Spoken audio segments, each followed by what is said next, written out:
Hello, Sir Cyrus. Kumusta po? Redman Toys Raymond here. So, at sir, testingin na natin sir yung unit na order nyo. The WE Glock 18C Gen 4 Airsoft Gas Blowback Pistol. Okay, so ito yung black tan. Tayo stock nung all black. Okay, so ayan sir meron yan. Normal yan. Out of the box talaga ganyan nakuha ko siya. Parang tinetesting niya ata kasi nila bago nila nire-release.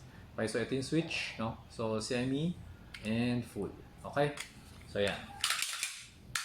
Alright. So, ito yung magazine.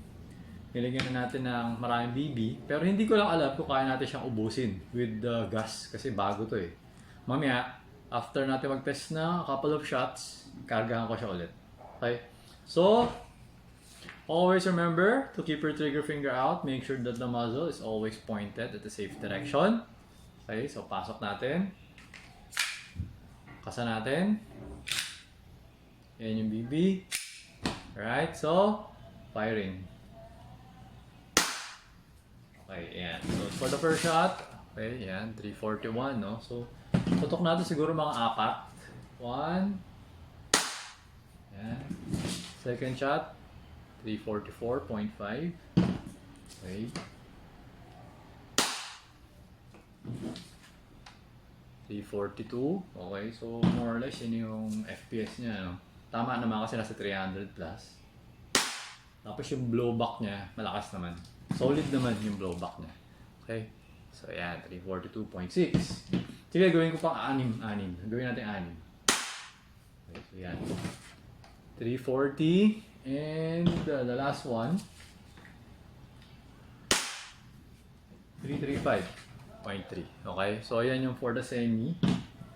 Ngayon, dami pa. Charge ko lang para siguradong maubos natin. Okay, so ito may laman pa yun ha. Handa ko may laman pa yun isa kahit na tinanggal natin yung magazine. So ngayon, switching tayo ngayon sa full auto. Yung first shot natin, burst mode lang muna. Hindi ko muna siya i-full auto hanggang sa maubos. Okay, so siguro mga 3 rounds to. 3 rounds. 4 din lumabas yun. Okay. So, check ko lang kung ilan pa yung bala. Marami pa. Alright, so ubusin na natin. Parang nabingi ako. Okay. So, ayan. Naubos na. Ayan o, naubos na. So, anong bala? Nag-open chamber siya. Okay. So, okay na tong unit nyo.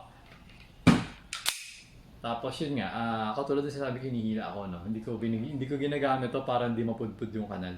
Okay, so babalik ko siya sa semi, hammer down. Okay? Yan. So, okay na tong unit nyo, Sir Cyrus. Pwede ko na siya i-pack, tapos dalhin ko na siya sa courier tomorrow. Okay?